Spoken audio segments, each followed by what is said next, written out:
Presiden bisa menjaga ya kan stabilitas nasional ya kan, bisa menjaga suhu politik pada saat ini, karena dengan 4 pulau tersebut ya kan sudah, saya rasa di bawah juga di tataran masyarakat juga tarik menarik antara Sumut dan Aceh kan gitu. Ya, Gitu kan? Betul, karena saya berharap Prabowo untuk bisa mengasih sanksi tegas untuk Pak Tito gitu kan, karena kebijakannya ya kan yang membuat stabilitas nasional. Terus kedua, ya untuk ijazah palsu itu saya berharap terus terus digaungkan ya kan, karena suatu kebohongan ya kan akan ditutupi dengan kebohongan-kebohongan yang lain ya kan Pak Ferdinand. Saya berharap Prabowo dan negara-negarawan yang lainnya ya kan yang mencintai republik ini ya kan bisa bersatu ya kan untuk melawan geng Solo, itu aja. Karena Pak Prabowo ini butuh dukungan dari rakyat, karena si malakama buat dia juga, kalau misalkan dia keras sendiri ya kan tanpa dukungan rakyat juga habis juga beliau gitu kan. Maka itu saya berharap room yang Pak Ferdinand lakukan ini menjadi bola salju yang akan diikuti dan bisa memberi kecerdasan buat rakyat. Itu aja Pak Ferdinand. baik. Terima kasih, Bung. Terima kasih. Terus lanjut. Baik, malam ini bergabung kembali. Terima kasih. Oke. Ya, Mantap, mantap. baik. Ya, oke, ke Pak Usman. Silakan Pak Usman. Pak Usman, silakan. Pak Usman, apakah Anda mendengar saya, Pak Usman? Pak Usman. Pak Usman, apakah Anda mendengar saya, Pak?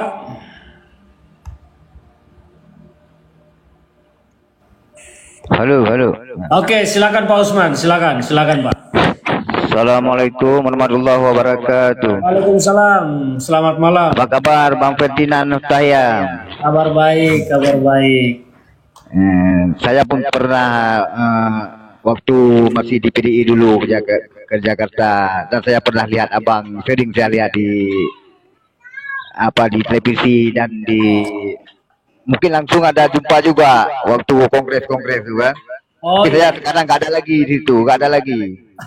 Karena hari itu seperti kejadian hari sekarang, masalah pulau itu kita diadu domba.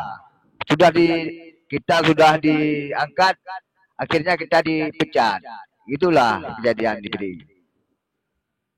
Makanya sekarang masalah pulau ini, saya dengar tadi dari kawan tadi di Aceh, dan sekarang pun sedang berlangsung di live.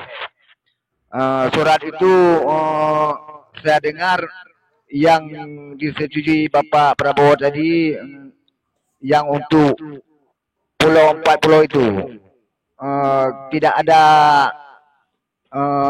nomor surat, tidak ada nomor surat. Itu mungkin 20 atau 30 tahun ke depan, kalau tidak jelas bisa digugat kembali, Pak. Itu yang kita khawatirkan. Generasi kan berubah-ubah. Yang mana, Pak? tidak ada nomor suratnya. Katanya nomor, kalau orang itu kan Bobby pegang itu kan sudah ada langsung dari Kemendagri itu. Kalau ini kan bukan dari Kemendagri, katanya dari gubernur gitu. Suratnya gak lengkap gitu. Jadi sampai ke situ Pak Ferdinand disampaikan suratnya harus lengkap. Kalau surat Pak Bebi dari kementerian, surat untuk Aceh dari kementerian juga nanti. Kalau jangan punya Aceh itu suratnya dari gubernur untuk Sumatera Utara ada di kementerian, bisa digugat suatu saat nanti, gitu Pak. Sekarang pun mereka sudah berlangsung, orang kita di Aceh sudah berlangsung masalah itu juga. Oke, oke. Itu aja Pak. Besok saya coba cek ya. Saya memang dapat draftnya masih begitu ya. Besok saya coba pastikan cek ya. Saya akan ini ya. Baik. Terima kasih Pak Usman. Terima kasih Pak Usman. Sudah. Terima kasih. Assalamualaikum warahmatullahi wabarakatuh. Salam. Oke, sekarang kita lanjut. Bung Ji, silakan Bung Ji. Bung Ji, silakan. Bung Ji, Anda mendengar saya?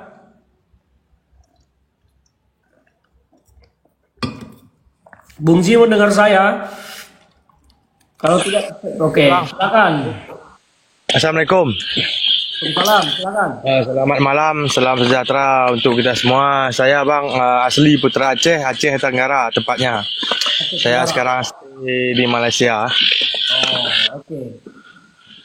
Jadi terkait masalah pulau yang beberapa hari ini mengguncangkan darah Aceh kita, Bang ya. Itu sangat menjadi pengingat bagi kita masyarakat Aceh. Kan tragedi sebelumnya 10 tahun lalu itu perjanjian Helsinki kan.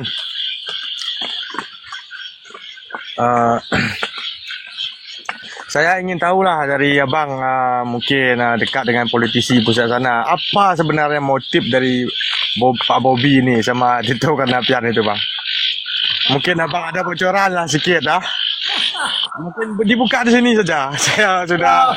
Pendapat saya sudah saya sampaikan, analisis saya sudah saya sampaikan. Tapi yang paling tahu apa yang dibalik ini kan hanya Tito, Bobby dan Tuhan yang tahu. Tapi analisis saya sudah sampaikan, bisa dicek di TikTok saya sudah share kok. Di situ analisis saya apa yang terjadi sesungguhnya menurut pendapat saya bahwa ini adalah upaya dari geng Solo yang menggoyang Pak Prabowo, yang diam terhadap upaya pemakzulan Gibran, diam terhadap ijazah palsu, dan sudah tidak pernah bertemu lagi dengan Pak Jokowi selama beberapa bulan ini. Bahkan Pak Prabowo malah sudah 2 kali bertemu dengan Bu Megawati. Jadi tampaknya ini adalah upaya dari geng Solo untuk membuat instabilitas politik di pemerintahan Pak Prabowo. Dan ini adalah pendapat saya, analisis saya. Soal apakah itu motif sesungguhnya di balik ini semua, ya kita tidak tahu. Karena saya melihat gerakannya mereka bikin kacau di timur di Papua, bikin kacau di barat di Aceh, yang mana 2 provinsi ini adalah 2 provinsi yang rentan lepas dari NKRI. Mengapa 2 provinsi ini yang diaduk-aduk? Ya karena supaya terjadi instabilitas politik di pemerintahan Pak Prabowo. Dugaan saya seperti itu, tapi nanti kita akan ikuti ke depan seperti apa. Oh ya bang, mungkin saatnya kita juga terkhusus untuk presiden kita kan, untuk berbenah ke depannya kan, supaya lebih inilah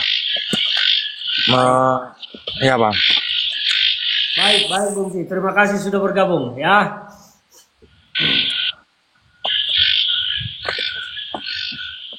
Oke, sekarang kita yang terakhir nih, saya cukupkan malam ini. Saya agak capek karena baru pulang tadi dari jalan-jalan ada urusan di daerah Jawa Barat, nyetir sendiri lumayan jauh. Sekarang kita ke Guru Zending, silakan Guru Zending. Oke, selamat malam semuanya. Horas, salam toleransi untuk saudaraku di Aceh. Ya. Jadi, kalau saya ngasih pendapat itu bukan kepada pemerintah yang sekarang ya, karena pemerintah yang sekarang mungkin saya lihat itu banyak yang tidak sehat, ada problem di dalam termasuk di dalam kementerian yang ngawur menurutku. Tapi kalau saya hanya mau menekankan dalam nilai-nilai sejarah dalam antara masyarakat Sumatera Utara, terkhusus kami orang Batak, bahwa kami sendiri pun mengetahui bahwa itu terdapat di dalam wilayah Aceh dari dulu, dan secara historikal juga itu memang berada di kawasan Aceh itu tersendiri.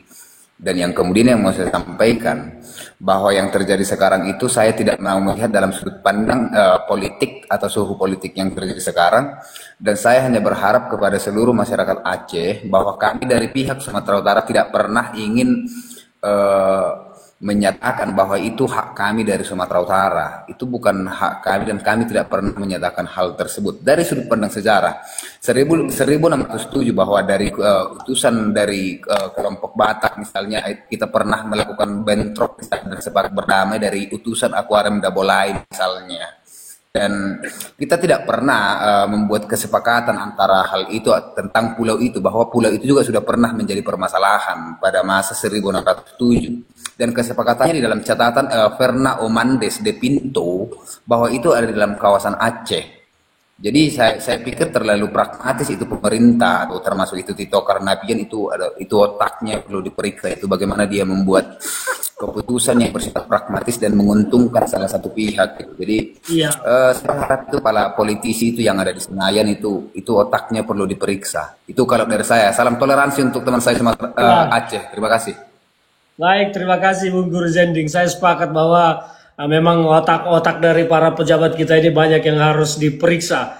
Saya berharap sekali Pak Prabowo untuk segera menuntaskan, nanti memperbaiki pejabat-pejabatnya, menggantinya untuk akselerasi pemerintahan yang lebih baik ke depan. Karena saya melihat sekarang titipan-titipan dari geng Solo Jokowi ini masih terus menjadi kutu atau benalu di pemerintahan Pak Prabowo Subianto. Oke teman-teman, terima kasih. Saya istirahat dulu malam ini, saya cukupkan. Agak lelah menyetir sendiri tadi ke daerah Jawa Barat, balik lagi ke Jakarta. Ya, terima kasih yang sudah bergabung. Besok kita ketemu lagi di Komal ini. Kita akan buka tiap malam. Kalau saya ada waktu, saya pasti akan live. Dan saya berharap teman-teman kembali bergabung. Mohon maaf yang mungkin ada komen-komen yang agak tendensi negatif, segala macam. Saya tidak pernah berharap gift-giftan di sini ya. Saya hanya ingin membuka Komal ini untuk berdiskusi dengan masyarakat. Dan betul-betul kita ingin berbagi cerita, berbagi pemahaman, berbagi pengertian tentang apa yang terjadi di negara kita. Baik teman-teman, oke Bung Amsud, besok kita gabung lagi ya. Saya sudah agak capek, kita kembali besok. Salam, selamat malam dari saya.